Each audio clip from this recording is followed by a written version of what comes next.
4 Juni 2025 kita kembali membahas XAUSD. Teman-teman sekalian bisa perhatikan apakah ini merubah ya, penurunan kemarin merubah yang namanya bullish momentum? Jawabannya sih enggak menurut saya. Kecuali dia makan habis drop seluruh zona di bawah ini, yes, tapi kalau enggak ya ini hanyalah sebatas retracement normal atau retracement wajar untuk masih melanjutkan penguatannya. Kalau kita ngomongin previous previous daily high dan previous daily low-nya, maka kita bisa ngeliat jika hari ini itu dia bergerak dalam inner liquidity. Ini dia di 3392 ya, di 3392. Ini paskan dikit. Nah, 3392 dan below levelnya tuh di 3333 ya, jadi di 3333. Nah, ini dia berarti bergerak dalam inner liquidity-nya. Kalau misalnya kita ngomongin basically dalam pelemahannya di sini, ini di 3381. Jadi ya still masih bergerak di dalam yang namanya inner liquidity. There's no differences, teman-teman sekalian. Artinya apa? Ya wajar sih menurut saya ini terjadi. Malam nanti akan ada ISM Services PMI, lalu nextnya ada non-farm payrolls which is lusa. Jadi pergerakan dia yang tidak kemana-mana ini possible menunggu data. Walaupun kita bisa ngelihat bahwa secara bias it's still a bullish momentum. Ya, saya masih tetap akan pada bullish. Mungkin gara-gara kemarin kita dapat beritanya good news, jadi saya merasa bearish momentumnya sudah mulai masuk. Namun based on this chart, kalau misalnya kita ngeliat secara chart di daily ini, big potential masih akan menunjukkan bullishnya. Dia bisa makan 3381, dia bisa sweep atau liquidity run 3392, possible nembus ATH kembali ke 3430. Now kita balik ke Wanda kita ngomongin di H4 kita ngomongin di naked chart. Within this naked chart sebenarnya there's no big changes ya teman-teman ya. Tidak ada perubahan yang signifikan. Yang kita tahu dia ada area supply sekarang yang di atas yang perlu dia breakout, which is this supply. It's actually the same supply as this one yang kemarin saya bilang di 3384 3382. Itulah kenapa kalau kalian teman-teman grow count, kalian bisa ngelihat bahwa 3382 3384 semalam di outlook itu adalah medium risk saya untuk sell. Nanti kita bahas lagi di H1. Untuk below levelnya, teman-teman bisa perhatikan up, drop, really signifikan di sini dropnya sampai ke 3333 ya. Namun apa yang terjadi atau apa yang teman-teman perhatikan, dia tertahan dan membentuk base baru yang ciamik.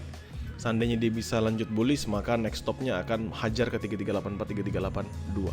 If not, maka kita akan perhatikan aja di 3347 3345. Mungkin teman-teman bingung area apa 3347 3345, nanti kita lihat di H1.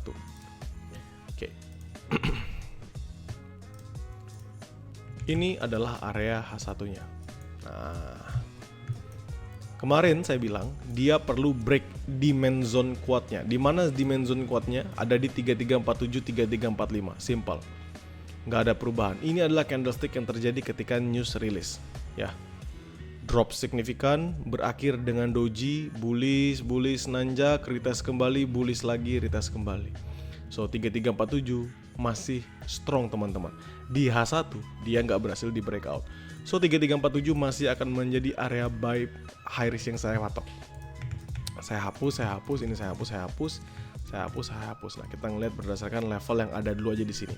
Kenapa saya bilang 3347 3345 ini strong? Karena teman-teman bisa perhatikan bullish strong. Pertama kali dia break base di sini, dia bullish, dia hajar supply-nya, dia bullish, ketahan dulu, jadi consolidating, baru dia lanjut bullish lagi sampai hajar ke 3392.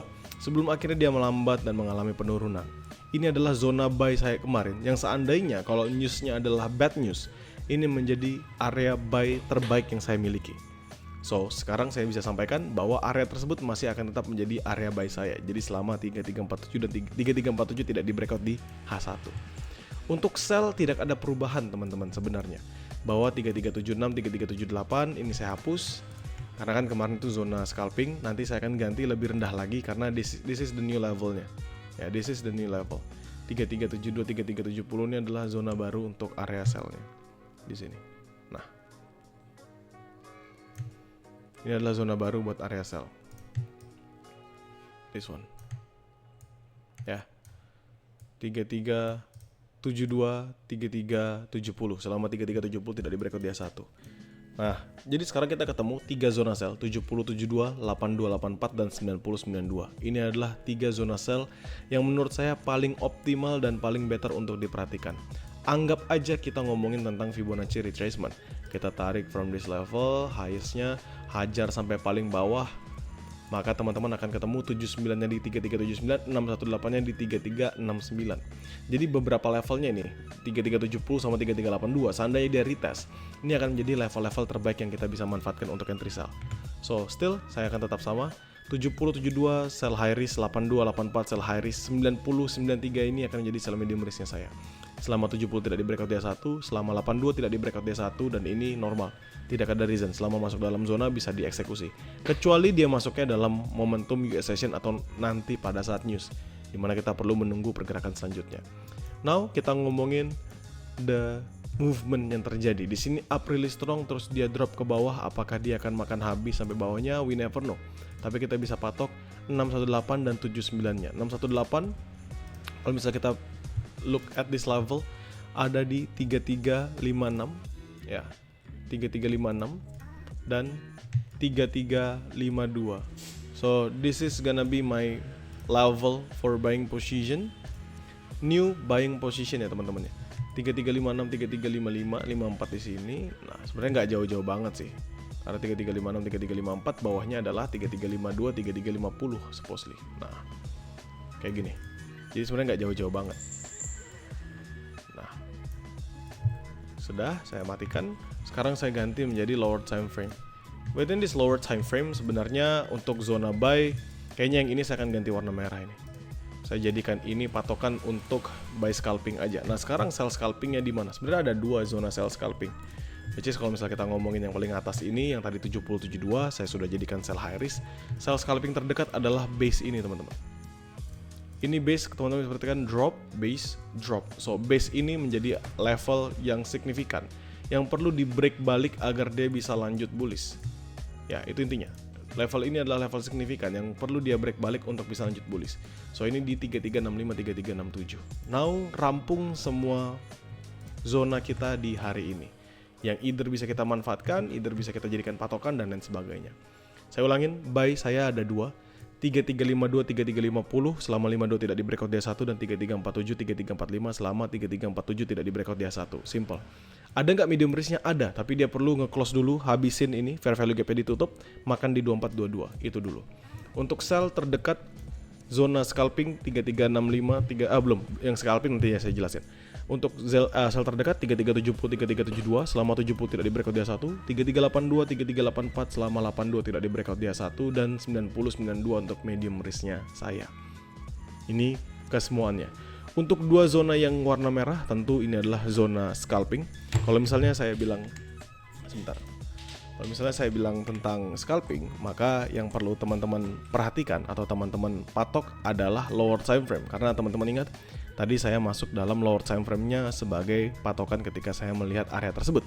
Artinya apa? Jadi area tersebut bisa dimanfaatkan untuk scalping di dalam lower time frame zone, di mana 5-10 pips scalpingan cukup, dikasih 30 pips lebih hitung sebagai bonusan. Dan selalu ingat, pastikan konfirmasinya di dalam lower time frame. Ya, jadi ini aja menurut saya penjelasan yang paling jelas dan yang menurut saya bisa dipertanggungjawabkan.